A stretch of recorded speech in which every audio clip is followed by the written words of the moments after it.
আজকের এই লেকচারে আমরা দেখব evening and morning stars pattern. তো এই প্যাটার্নটা বেসিক্যালি দেখতে কেমন চলুন আমরা দেখি। মর্নিং স্টার এবং হচ্ছে ইভিনিং স্টার প্যাটার্ন। তো মর্নিং স্টার প্যাটার্নে বেসিক্যালি এটা হচ্ছে 3 ক্যান্ডেলস্টিক্স প্যাটার্ন, দ্যাট মিনস 3টা ক্যান্ডেলের সমন্বয়ে এই প্যাটার্নগুলো ক্রিয়েট হবে। তো প্রথমে আমরা সিঙ্গেল ক্যান্ডেলস্টিক্স প্যাটার্ন নিয়ে আলোচনা করেছি, তারপর ডাবল ক্যান্ডেলস্টিক্স প্যাটার্ন নিয়ে আলোচনা করেছি, এবং এটা হচ্ছে আপনার 3টা ক্যান্ডেল মিলিয়ে প্যাটার্ন। তো এটা হচ্ছে ইভিনিং অ্যান্ড মর্নিং স্টার। তো ইভিনিং স্টার যেটা সেটা হচ্ছে যে লাইক দ্যাট, যে এরকম একটি প্যাটার্ন ক্রিয়েট হবে 3টা ক্যান্ডেলের সমন্বয়। তো প্রথম ক্যান্ডেলটা দেখতে মারুবুজু ক্যান্ডেলের মতো লাগছে, অ্যান্ড সেকেন্ড যে ক্যান্ডেলটা সেটা একটা ডুজি ক্যান্ডেলের মতো দেখা যাচ্ছে, আর থার্ড যে ক্যান্ডেলটা সেটা একটা বুলিশ ক্যান্ডেল। তো এটা সমন্বয় হচ্ছে মর্নিং স্টার প্যাটার্ন। তো মর্নিং স্টার প্যাটার্ন একটু ভিন্ন রকমও হতে পারে, সেটা আমরা পরবর্তী স্লাইডে দেখছি। অ্যান্ড এটা হচ্ছে ইভিনিং স্টার, যেটা যেখানে একটা মারুবুজু ক্যান্ডেল, বুলিশ ক্যান্ডেল রয়েছে, তারপর হচ্ছে একটা ডুজি ক্যান্ডেল, এবং পরপরই হচ্ছে একটা বেয়ারিশ ক্যান্ডেল। তো এটার এই 3টা ক্যান্ডেলের সমন্বয় হচ্ছে ইভিনিং স্টার প্যাটার্ন ক্রিয়েট হচ্ছে এখানে।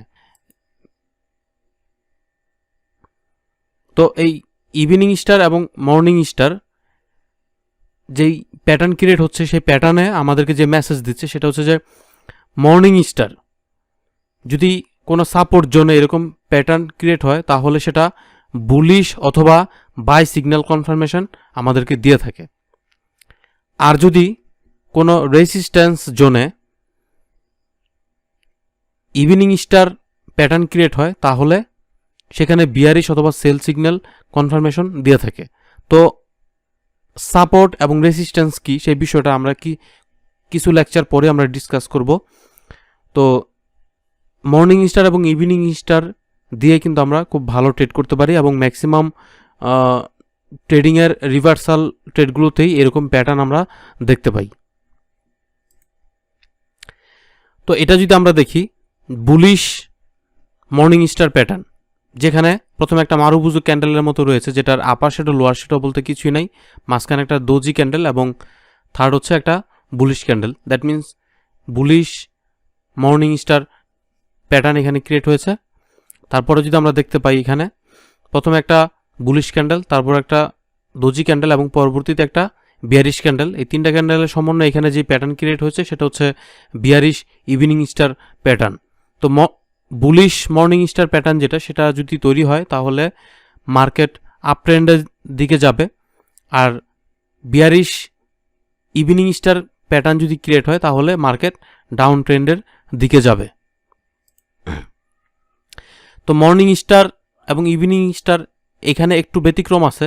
যেমন ধরুন কোনো ডাউন ট্রেন্ডে একটা বিয়ারিশ ক্যান্ডেলের পরপর যদি একটু গ্যাপ দিয়ে যদি একটা দোজি ক্যান্ডেল ক্রিয়েট হয়, বা একদম মানে খুবই লো বডি যুক্ত কোনো ক্যান্ডেল ক্রিয়েট হয়, তারপর একটু আবার গ্যাপ দিয়ে যখন আবার একটা একটা বুলিশ ক্যান্ডেল ক্রিয়েট হবে, তখন সেটা মর্নিং স্টার প্যাটার্ন এখানে ক্রিয়েট করবে। তারপর আবার সেম ইভিনিং স্টারের ক্ষেত্রে একটা বুলিশ ক্যান্ডেল, তারপরে একটু গ্যাপ দিয়ে একটা দোজি ক্যান্ডেল, তারপর হচ্ছে একটু গ্যাপ দিয়ে আবার একটা বিয়ারিশ ক্যান্ডেল যদি ক্রিয়েট করে, সেখানে ইভিনিং স্টার প্যাটার্ন ক্রিয়েট হবে। তো এটা যদি আমরা একটু চার্টে দেখি তাহলে দেখব যে এখানে একটা আপ ট্রেন্ডে একটা বুলিশ ক্যান্ডেলের ঠিক একটু গ্যাপ দিয়ে একটা দোজি ক্যান্ডেল ক্রিয়েট হয়েছে, তারপরে একটু গ্যাপ দিয়ে আবার একটা বিয়ারিশ ক্যান্ডেল ক্রিয়েট হয়েছে, যেটা ইভিনিং স্টার প্যাটার্ন ক্রিয়েট হয়েছে। এবং ইভিনিং স্টার প্যাটার্ন ক্রিয়েট হওয়ার পরপরই কিন্তু মার্কেট খুব দ্রুত ডাউন ট্রেন্ডে চলে আসছে। ঠিক সেম ডাউন ট্রেন্ডে কিন্তু আবার মর্নিং স্টার প্যাটার্ন ক্রিয়েট হয়েছে। এখানে একটা দোজি ক্যান্ডেল, একটু গ্যাপ দিয়ে আবার একটা বুলিশ ক্যান্ডেল, তারপর মার্কেট কিন্তু আবার উপরের দিকে চলে গেছে। তো আমরা যদি এই বিষয়গুলো একটু লক্ষ্য রেখে খেয়াল করে ট্রেড করি, ইনশাল্লাহ আমাদের প্রফিট হবে। তারপর এইখানেও সেম অবস্থা, ইভিনিং স্টার প্রথমে একটা বুলিশ ক্যান্ডেল, তারপর একটা দোজি ক্যান্ডেল, তারপর একটা বিয়ারিশ ক্যান্ডেল। এই 3টা সমন্বয়ে ইভিনিং স্টার শুরু হয়ে তারপর মার্কেট নিচের দিকে কিন্তু চলে আসছে। তারপর আমরা যদি একটু এদিকে দেখি, ইভিনিং স্টার তো এইখানে একটা বুলিশ ক্যান্ডেল, তারপরে একটু গ্যাপ দিয়ে ডোজি ক্যান্ডেল, তারপরে আবার গ্যাপ দিয়ে একটা বিয়ারিশ ক্যান্ডেল ক্রিয়েট হয়ে তারপর এখানে মার্কেট সোজা ডাউন ট্রেন্ড একদম নিচে চলে আসছে। তো এটা এখানে কিন্তু একটা ইভিনিং স্টার প্যাটার্ন ক্রিয়েট হয়েছে। তারপরে যদি আমরা দেখি এইখানে কিন্তু সেম একই অবস্থা, প্রথমে একটা বিয়ারিশ ক্যান্ডেল, তারপর হচ্ছে একটা ডোজি ক্যান্ডেল, তারপর একটা বুলিশ ক্যান্ডেল, তিনটা সমন্বয়ে একটা মর্নিং স্টার প্যাটার্ন ক্রিয়েট হয়ে মার্কেট উপরের দিকে চলে গেছে। তো এটা খুবই গুরুত্বপূর্ণ, আপনারা এই প্যাটার্নগুলো একটু প্র্যাকটিস করবেন এবং বাসায় লাইভ চার্টে এগুলো খুঁজে বের করার চেষ্টা করবেন সাপোর্ট এবং রেজিস্ট্যান্স জোনে।